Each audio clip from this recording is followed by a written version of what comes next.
What is going on, everyone, and welcome to my deck talk. Today, on this upkeep, we're going to be supporting the green, red, white Naya color combination. So, our commander is going to be today Gearhard Conclave Exile. It's a legendary creature, human shaman for 2 red, green, white. Whenever he enters the battlefield, create a 4/4 Rhino creature token with trample. Also, whenever he attacks, populate. The token enters the battlefield, tapped and attacking. To populate, create a token that's a copy of a creature token you control. So, this commander is all about swinging in, making an extra token creature, whether it's a Rhino that he's already providing us, or maybe it's something else, like a 1/1 Goblin, which we wouldn't really recommend because we want to start hitting bigger creatures. So what we're going to end up talking about is kind of how I have the deck going on right now, and also with the prices.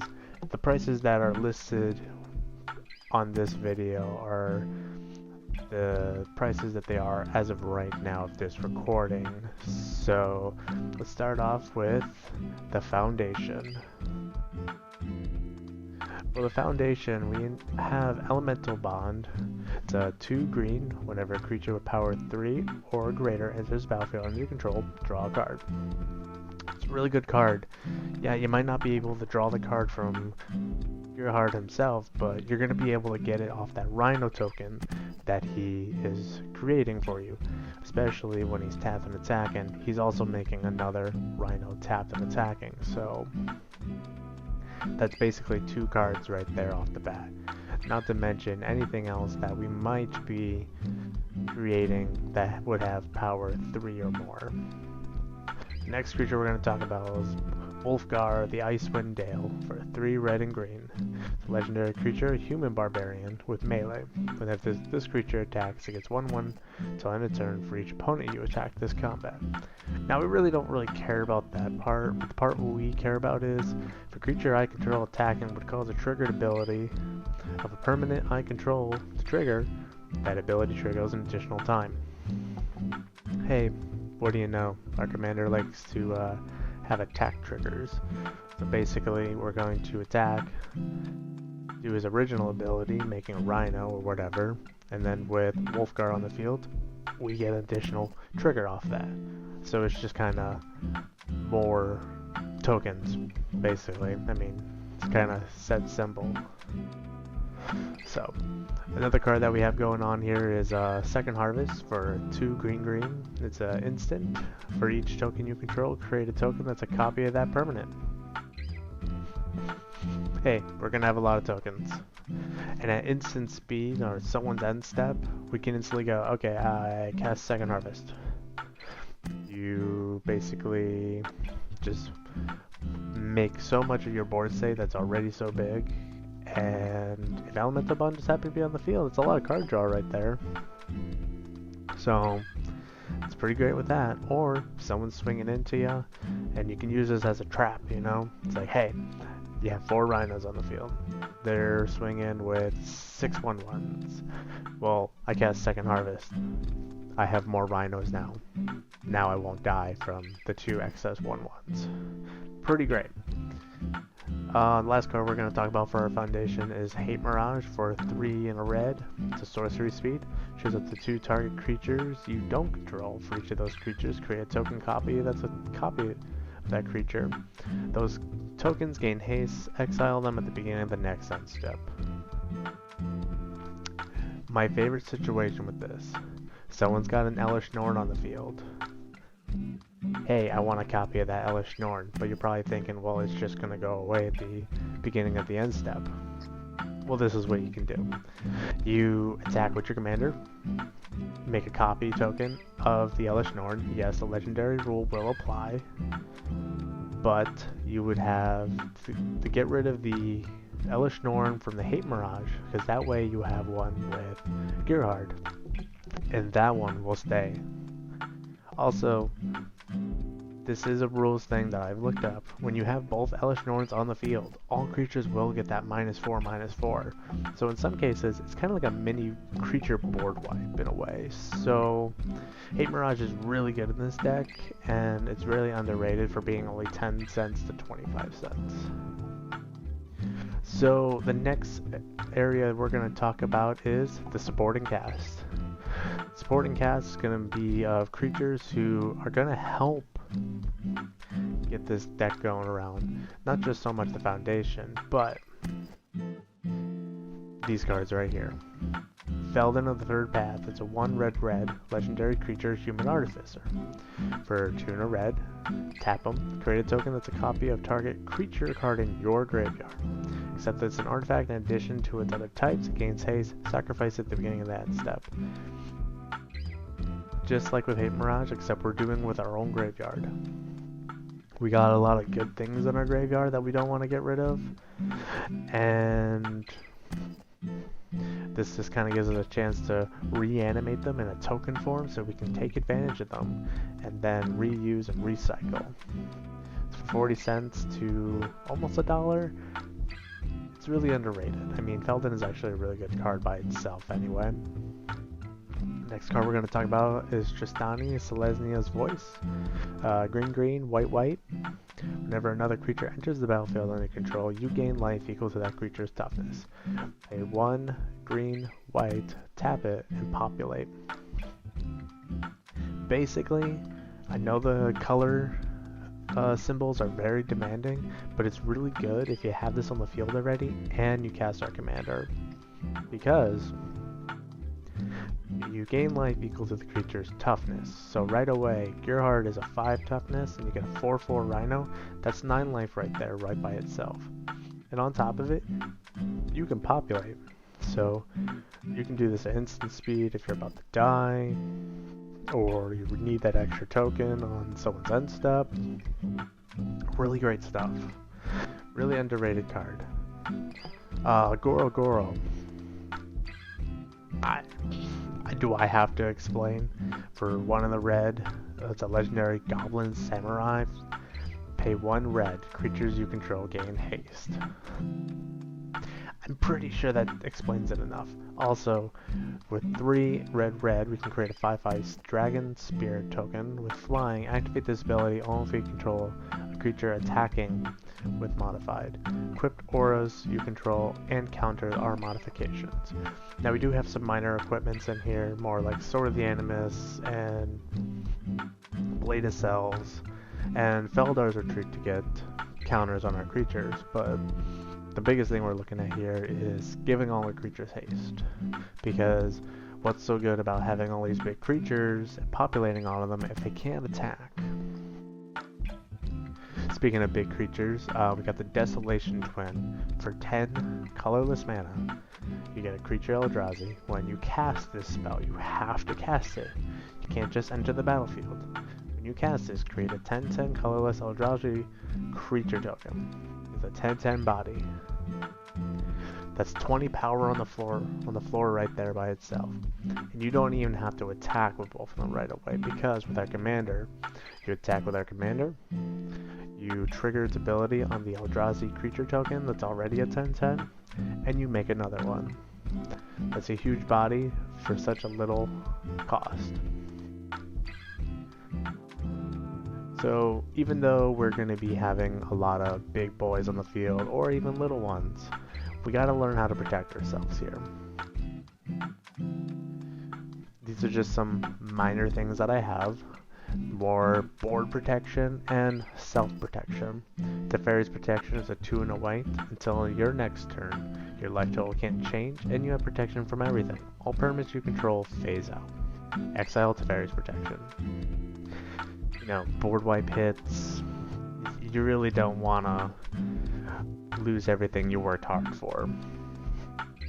The same thing with Archangel Avacyn. It's 3 white. Flash is very important for a legendary creature angel.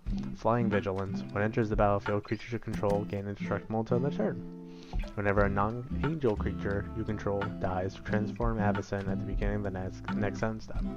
Basically, it just turns into a deal 3 damage to all creatures, but we really don't care about that one. It's more or less of the getting all our permanents gain all our creatures gain indestructible, and it's on a body, so we can also use it as a chump blocker too. Root-borne defenses. 2 and a white, populate first, and creatures you control gain indestructible until end of turn. Get an extra body, and all your things get indestructible. It's pretty good. And Dryad's Deliverance. 1 of the green, prevent all damage that would be dealt to you this turn, and populate. You think to yourself, I got this pretty big field, but maybe I don't want to block or anything. Well, you cast this, you prevent all damage, and you get to populate and get an extra creature on top of it. It's pretty great, especially if you were that one creature short in that situation. And yes, I know with Teferi's Protection it's kind of more of a expensive card, but it's what I'm currently running. There are a lot of better alternatives, especially with the new cabana coming out, which I need to update this just a little bit. So we're going to be looking to double up. When I say double up, we're going to be doing token doublers. Unfortunately, with new cabana being out and being with a lot of tokens, anything that involves token doubling has kind of jumped up a little bit in price. So we got Parallel Lies, with 3 in the green, and the effect would put 1 or more tokens on the battlefield, but twice that many. Same with Annoying Procession, 3 in a white, different effect would create 1 or more tokens under your control, twice that many. I really don't understand why there's such a price difference here between the 2 colors, but normally when you think tokens, you think money. So, it's pretty understandable. I mean, there's really not much to explain in this department right here. So we have all these creatures, and we're protecting them, we're doubling them up, but how are we going to finish it? We can't just turn creatures sideways, because then, there might be a big chance that they'll all just die, so some combat finishers. We have Iroha's God of Victory. It's a 2 red-white, a legendary enchantment creature god. Indestructible as long as your devotion's red to white is less than 7. He is not a creature. We kind of don't really care about that, but creatures you control have menace. Prevent all damage that would be dealt to attacking creatures you control. So you can swing in with all your creatures. They're gonna have menace, and they're gonna live at the end of the day. So it's like, yeah, okay, you block all my creatures, but some of them are bound to get through because of menace, and I don't have to worry about any of them dying through combat damage specifically. In Elish Norn, Grand Cenobite. Probably not how you pronounce it. So 5 white, legendary creature Praetor. Vigilance, other creatures you control get 2/2. Other creatures you don't control get -2, -2. 4/7 body makes everything bigger. Like we were explaining earlier, it's really good to have.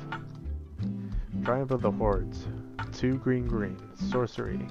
Till end of turn, creatures you control get +1/+1, and they gain trample and infect. Creatures with infect deal damage to creatures in the form of 1/1 counters, and players in the form of poison counters. And remember, you can only have 10 poison counters on a person until they die. A lot of our creatures already have trample, so it's pretty good. But, thinking about that 10-town Eldrazi that doesn't have trample, well, now it's got trample and infect, so if they wanted to block with that 1/1, well, they're dead now due to infect damage. And our last combat finisher we're looking at is Odric, Master Tactician. So 2 white. I really don't get a chance to draw him much. I think I've won a game with him maybe once or twice. But legendary creature, Human Soldier, just gets first strike. It's 3/4. When Odric, Master Technician, and at least 3 other creatures attack, you choose which creatures block this combat and how those creatures block. You can basically just say, hey, none of your creatures are blocking my creatures, and you can just swoop in, walk right past them and kill them. Or maybe there's a situation you want to kill off a bunch of creatures, so you, with Cat of Iroas, you can just kind of make all the creatures block the one creature to kill off all the big ones. So that way, if you know you're not going to kill the person, you can at least minimize their board a lot. And these are just kind of like the key ones I use for combat finishers. I have like maybe a few more, which are pretty great, but I feel like because of these cards specifically, I've won games. Because no one wants to deal with Infect, no one wants to deal with Hellish Norn, everyone hates Menace, and no one wants to deal with, hey, I'm just going to say your creatures don't block. We're coming around down to the end step. So basically what we're looking at here is swing wide so you can kill everyone at once, because you don't want to be cracked back or waste all your resources and not have anything to do to save yourself in the aftermatch. We're getting card draw advantage from our enchantment from earlier, and we can have any other form of card draw, like Beanie from the new Capenna Commander set. We're doubling up on tokens because we have 2 token doublers. I know what you're going to say here, like, where's doubling season? Well, I have doubling season in my other deck where it can kind of do more good, because that one kind of focuses more on the +1/+1 counter department, whether it does. It's also token department. And we're doubling up on his attacks. Granted, I know that we are only having the 1 card, but we do have Sword of the Animus, so we can get double Sword of the Animus triggers. I know there's another card in there that does attack triggers, but I don't really remember it off the bat of my head, so I'm pretty sure I'm pretty sure got his money's worth. So basically that's my deck talk with Gerhard Conclave Exile. Hope it helped you out in the end, and I'll be probably doing a few more of my commander decks, and maybe I can start featuring some of my friends' decks, just see, like, how they like their decks, because always gotta share the love, and hey, this card exists, maybe you should put it in your deck. Well, this is Magic Rex, and I'll see you later.